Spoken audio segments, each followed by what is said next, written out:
100 रोटी वाला ससुराल। सुनो जी, मुझे तो शीतल की बड़ी फिक्र रहती है। उसका ध्यान तो बस घर के बाहर दोस्तों के साथ घूमने फिरने में ही रहता है। उसे कुछ बोलो तो एक नहीं सुनती। मैं तो कहती हूँ इसकी जल्दी शादी वादी करवा दो, वरना लड़की हाथ से निकल जाएगी। तुमसे ज़्यादा चिंता है मुझे शीतल की शादी की। कल ही वो रामपुर वाले मौसा जी को फ़ोन भी किया था। बता रहे थे एक लड़का है नज़र में, उनका अपना घर है और लड़का भी अच्छा है। अरे तो फिर बस बात चलाओ ना, एक बार देखे तो सही लड़का और घर बार कैसा है। कौन से लड़की की बात चल रही है यहाँ? तुम्हारी शादी की बात चल रही है बेटी। अब तुम्हारी शादी की उम्र हो रही है तो लड़का तो देखना पड़ेगा ना। उफ़ो, मुझे अभी नहीं करनी शादी वादी। ये तो मेरे खेलने कूदने के दिन है। बहुत खेल कूद ली तुम। अब घर के काम धाम सीखने की कोशिश करो, समझी? ससुराल जाकर हमारी नाक मत कटवा देना। सब्जी काटनी तो आती नहीं इसको, तो नाक ही कटवाएगी। अरे मैं इसे शादी तक अच्छे से सब सिखा दूंगी। आप तो बस उस लड़के से इसकी शादी के बाद चलवाओ। कुछ दिनों बाद कुणाल और उसकी माँ शीतल को देखने घर आते हैं। कुणाल दिखने में बड़ा ही स्मार्ट होता है। शीतल तो उसे देखती ही रह जाती है।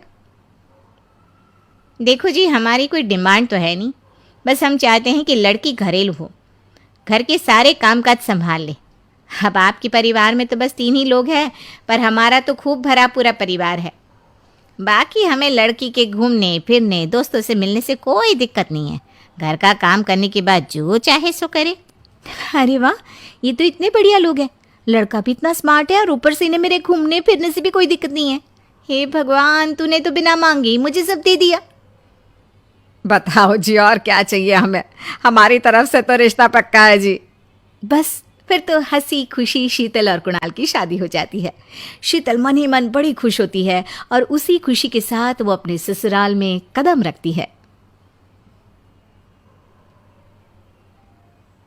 आओ बहू, तुम्हारा अपने ससुराल में स्वागत है।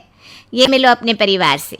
ये तुम्हारे ससुर जी, तुम्हारी ननद सुनीता और गीता, सुनीता के पति राजेश और उनके 2 बच्चे राजू और चिंटू। ये ना हमारे साथ यहीं रहते हैं।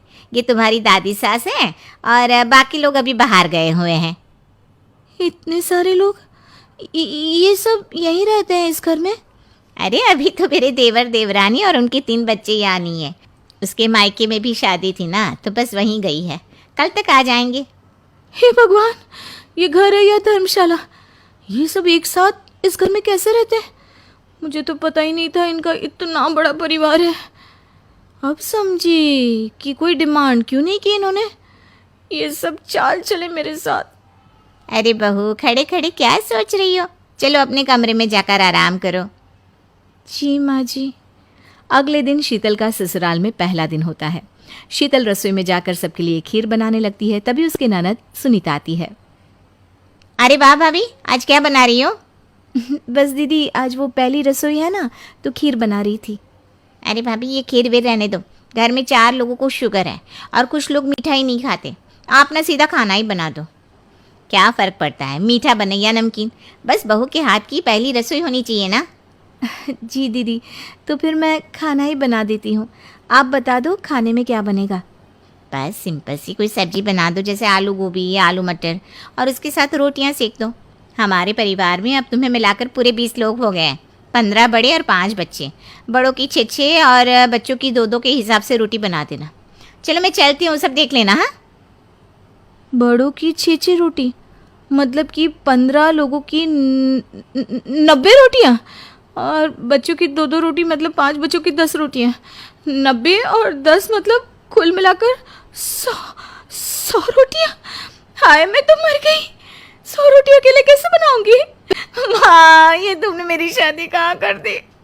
शादी से पहले तो मैंने कभी 4 रोटी से ज़्यादा नहीं बनाई। शीतल एक बड़ी सी परात में 100 लोगों के हिसाब से आटा निकालती है और उसे गूंथना शुरू करती है। आटा गूंथते गूंथते शीतल के पसीने छूट जाते हैं। उसके बाद बारी आती है रोटी बनाने की।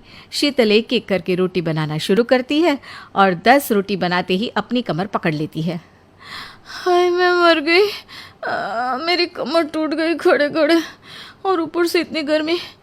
मैं 100 रोटियाँ कैसे बनाऊंगी?